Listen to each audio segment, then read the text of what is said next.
আজ আমি দীর্ঘ 12 বছর পর মা হয়েছি। হ্যাঁ, দীর্ঘ 12 বছর সংগ্রাম করে একটি কন্যা সন্তানের মা হলাম। সেই সাথে আমার স্বামীকেও পুনরায় আমার করে পেলাম।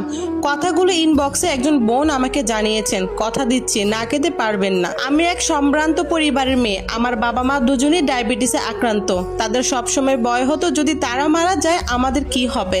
অন্তত মাথার উপর ছায়ার জন্য থাকে। সেজন্য আমার চেয়ে 15 বছর বড় শিক্ষিত, স্মার্ট, খুব ভালো বেতনে চাকরিজীবী একজনের সাথে আমার বিয়ে ঠিক করে। আমি কিছুতেই বিয়েতে রাজি ছিলাম না। আমার হবু বর আমাকে অনেক বুঝিয়ে বিয়েতে রাজি করায়, কিন্তু বিয়ের পর কিছুতেই শ্বশুর বাড়িতে যেতে চাইতাম না। মাঝে মাঝে যেতাম, আবার চলে আসতাম। আমার অত্যাধিক ভালো মানুষ হাজবেন্ড আমাকে কখনো চাপ দেয়নি ওই বাড়িতে যাওয়ার জন্য।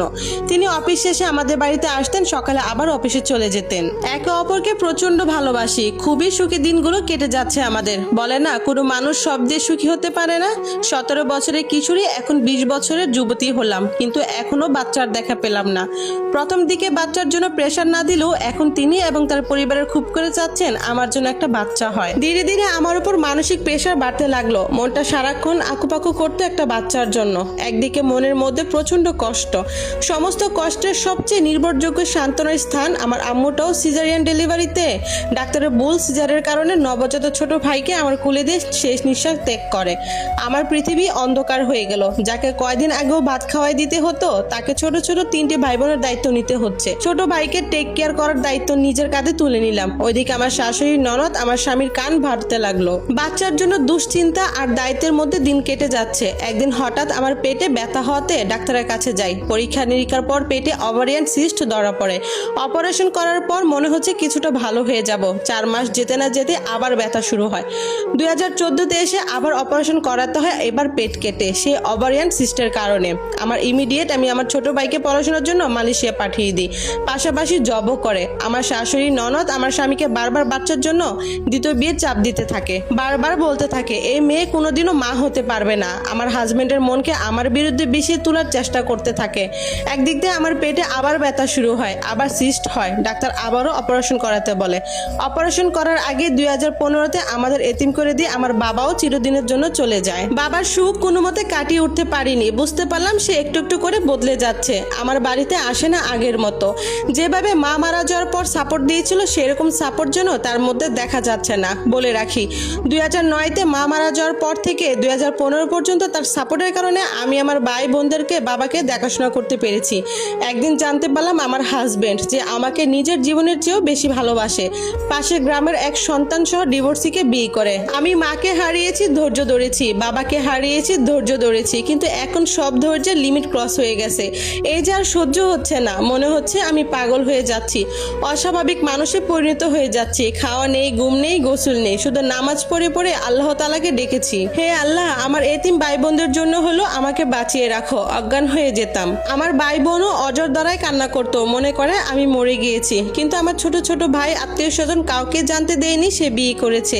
অনেকেই কিছুটা সন্দেহ করেছে। জিজ্ঞেস করলে বলি আমি তাকে বিয়ে করতে বলেছি, আমি বাচ্চা দিতে পারছি না বলে। এটা বলার সময় হৃৎপিণ্ডটা ছিঁড়ে যেতে চাইতো। সবাই আমাকে বকা দিয়ে বলতো আমি নিজে সহ ভাই বোন আমার সবার পায়ে কুড়াল মেরেছি। আমি কখনো চাইনি ও সবার কাছে ছোট হোক। বাড়িতে আসে সপ্তাহে 2 দিন আর 5 দিন ওই মহিলার কাছে থাকে। কথা বলতে চাইলে কল রিসিভ করে না।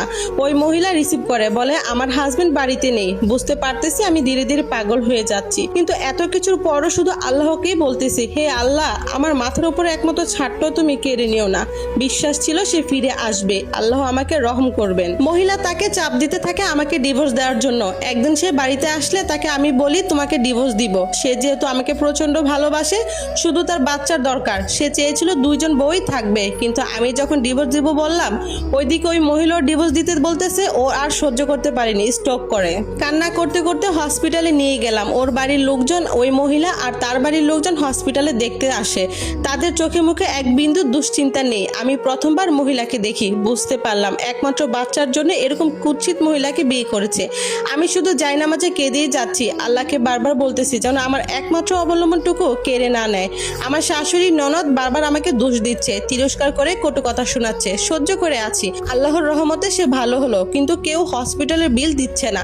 শেষে আমি আমার ভাইকে কল করে টাকা দিতে বলি। ভাই টাকা পাঠানোর পর ওকে হসপিটাল থেকে রিলিজ দেয়। শ্বশুর বাড়িতে যায় ওই মহিলা সহ। আজ আমার স্বামীর দ্বিতীয় স্ত্রী সহ অসুস্থ স্বামীকে নিয়ে অনেকদিন পর শ্বশুর বাড়িতে আসলাম, হ্যাঁ দ্বিতীয় স্ত্রী সহ। এক বুক যন্ত্রণা নিয়ে নিজের রুমে ঢুকতে যাওয়ার আগ মুহূর্তে আমাকে থামিয়ে দেওয়া হলো। শাশুড়ি আর ননদ বললেন এই রুমে ঢুকবে না, এটা এখন নতুন বইয়ের রুম। বের হয়ে এলাম ওই রুমে যেখানে আমি লাস্টবার ওইখানে বসে চা খেয়েছিলাম, মিষ্টি মধুর খুনছুটি একসাথে সময় কাটানোর সব একে একে মনে পড়তে লাগলো। বারবার মন থেকে কেউ চিৎকার করে বলছে এই স্মৃতি এখন তোমার নয়, অন্য কারো, এই সব কিছু অন্য কেউ করবে। আমার স্বামীর সাথে ওই মহিলার মাখামাখি হাসাহাসি দেখে সহ্য করা কঠিন হয়ে যাচ্ছিল। তার উপর আছে সারাদিন শাশুড়ির কটু কথা, তিরস্কার। তুমি আমার ছেলের পাশেও যাবে না, তোমার ছোঁয়া পড়লে নতুন বার বাচ্চা হবে না, আমার ছেলের অমঙ্গল হবে, আরো কত কথা। আমার ছোট বোন এখন ক্লাস 10-এ পড়ে, ও বারবার বলতেছে এখান থেকে চলে যেতে। কি করব কিছুই ভেবে পাচ্ছিলাম না, খুবই হেল্পলেস মনে হচ্ছে নিজেকে। মনে হচ্ছে বোধ শক্তি হারিয়ে যাচ্ছে, সঠিক পরামর্শ উপদেশ দেওয়ার জন্য বিশ্বাসযোগ্য কেউই নেই। খুব ইচ্ছে হচ্ছিল একবার তাকে ছুঁয়ে দেখতে, প্রাণ ভরে সেবা করতে। এত অপমানের পরও ওকে ছেড়ে যেতে পারছি না কোনো মতে। বারবার মনে হচ্ছে ওকে ভালোভাবে সেবা করার কেউই নেই, আর কত সহ্য করা যায়। আমিও তো মানুষ, আমারও তো ওকে প্রচন্ড ভালোবাসি। ওদের মাখামাখি আমার হৃদয়কে ক্ষতবিক্ষত করে যাচ্ছে প্রতিনিয়ত। হৃদয়ের রক্তক্ষরণ প্রতি মুহূর্ত চোখ দিয়ে পড়ছে। চলে এলাম বাবার বাড়িতে। আসার সময় শাশুড়ি বললেন আর কোনোদিনও এই মুখোশি না, আমার ছেলের পাশেও যেন তোকে না দেখি।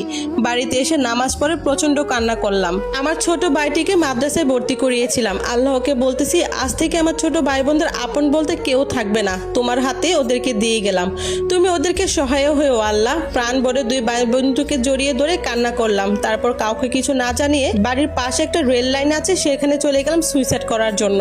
ট্রেনে কাটা পড়ার আগ মুহূর্তে আমাদের এলাকার এক আঙ্কেল, যিনি আমাদের ব্যাপারে সব জানতো, আমাকে বাঁচিয়ে বাড়িতে নিয়ে গেলেন। আমার বোনকে বললেন ওকে বেঁধে রেখো, ও যে কোনো সময় অঘটন ঘটিয়ে ফেলতে পারে। উনি পরে আমার হাজবেন্ডের নাম্বার নিয়ে ওকে কল করে বলে তোমার এতিম মেয়েটার কি হাল, কি করেছো, কি মেয়েকে কি বানিয়ে ফেলেছো, এত সুন্দরী মেয়ের এখন তার দিকে তাকানো যাচ্ছে না, কি অবস্থা হয়েছে। আল্লাহ সইবে না, এই এতিম অসহায় মেয়েটার বদদোয়া নিয়ে কখনো সুখী হতে পারবে না। ও খুব ভয় পেয়ে গেল। পরের দিনে আমাদের বাড়িতে চলে আসলো। ওইদিকে ওই মহিলা আমার শাশুড়ি দেবরকে নানা রকম হুমকি দিচ্ছে।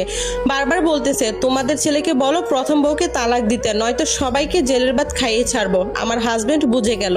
বিয়ের 1 মাস যেতে যে মহিলা এমন করতে পারে সে আর কি না করতে পারবে। ও নরম মনের মানুষ, হাউমাউ করে কেঁদে দিল। বারবার বলতেছে আমাকে বাঁচাও, আমি তোমার প্রতি অন্যায় করেছি, আল্লাহ আমাকে অন্যায়ের শাস্তি দিচ্ছে, আমি চাপে পড়েছি, প্লিজ কিছু একটা করো, অনেক ভুল করেছি, এবার আমাকে বাঁচাও প্লিজ। অনেক ভালোবাসি ওকে, ওর কষ্ট আর সহ্য হচ্ছে না। অনেক চিন্তা ভাবনা করে সিদ্ধান্ত নিলাম ওকে সিলেটে আমার খালা বাড়িতে পাঠিয়ে দিব। খালা জানে না ও দ্বিতীয় বিয়ে করেছে। খালাকে বললাম ওর অসুখের কারণে ওকে আবহাওয়া চেঞ্জ করার পরামর্শ দিয়েছেন ডাক্তার, ওকে কিছুদিন ওখানেই থাকতে হবে। ভাই বোনের পড়ালেখার ক্ষতি হবে, তাই আমি যেতে পারছি না। প্রতি সপ্তাহে আমি ওখানে যেতাম, ওর আত খরচের জন্য কিছু টাকা দিয়ে আসতাম। এত স্ট্রেচের মধ্যেও এই দিনগুলো আমার লাইফের বেস্ট দিন ছিল। অনেক সুখের, শ্রদ্ধার, স্নেহের, ভালো লাগার, ভালোবাসার। মোটামুটি একটু স্বস্তির নিঃশ্বাস ফেললাম। কিন্তু কই আর স্বস্তি, ওইদিকে ওকে না পেয়ে ওই মহিলা, শাশুড়ি, ননদ, ওই মহিলার বাড়ির লোকজন নানানভাবে হুমকি দিচ্ছে। আমি ওকে আটকে রেখেছি, বের করে না দিলে আমাকে মেরে ফেলবে, আমার ভাই বোনদের ক্ষতি করবে। খুব ভয় পেয়ে গেলাম, দিনের বেলাও চমকে উঠতেছি।